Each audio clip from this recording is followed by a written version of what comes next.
I'm Tom from Do It Yourself Home Automation, and this is a look at tracking a run on the Fitbit Ionic. And run tracking is really sort of the core feature that distinguishes this device from other Fitbits that can do similar step tracking and heart rate tracking. And the thing that's different on the Ionic is that it actually has a GPS sensor installed in the smartwatch. So it's able to track your run and actually tell exactly where you went and give you very detailed statistics about your run afterwards. And you can even get a map of your run if you go online to the Fitbit app or the website. So to track a run, I'm going to swipe to the left there. I'm going to choose exercise, and run is the first option that comes up. So I'm going to press the lower right button or tap the screen. And you can see it's going to start searching for GPS. So I'm indoors, obviously it's not going to find anything.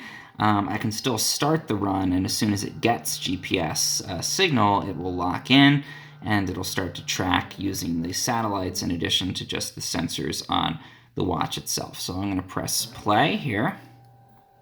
It's going to get my run going. You can see I've got my pace. I'm not moving, so it's 0 at the moment, and I can get other statistics, distance, the total time on the run, the time right now, the number of steps I've taken, calories burned, my current heart rate, and then again back to my pace. So I'm going to actually put this on and run for a minute, and then I'll end the workout, and you can see what the statistics look like after the run.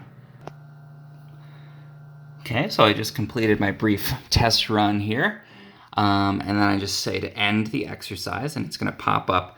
Get this in focus. It's going to pop up this little screen that says end the exercise to confirm that I actually want to finish. And all I have to do is press end. And then it's going to give me the statistics on my run.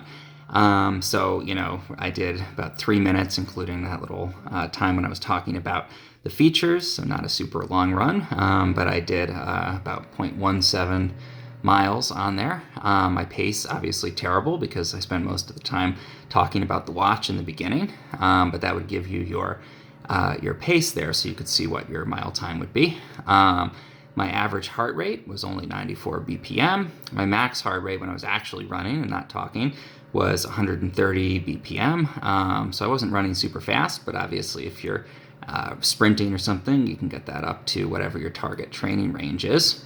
I did manage to burn 19 calories in the short time that I did this, did 343 steps, and I gained 2 feet of elevation.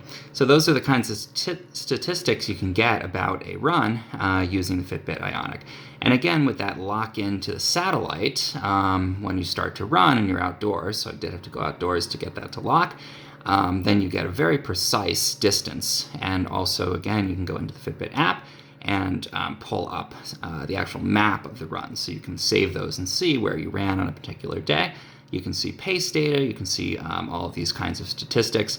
If you're running uphill and trying to do elevation as well, you can see your total elevation gain in there as well. And then again, your average heart rate and max heart rate are very helpful for making sure you're in whatever training zone you want to be in, if you're doing fat burn or if you're trying to just work on aerobic fitness and that kind of thing. So again, this is a really helpful feature. The thing that distinguishes it from other Fitbits is that it does have that GPS tracking, so you get more precise data on the run, and you can also save a map of where you went. But again, you get these really great, useful statistics, and you can pull up that exercise and see that run again in the future. So that's tracking a run on the Fitbit Ionic. If you found this helpful in any way, please subscribe to my channel. It really helps.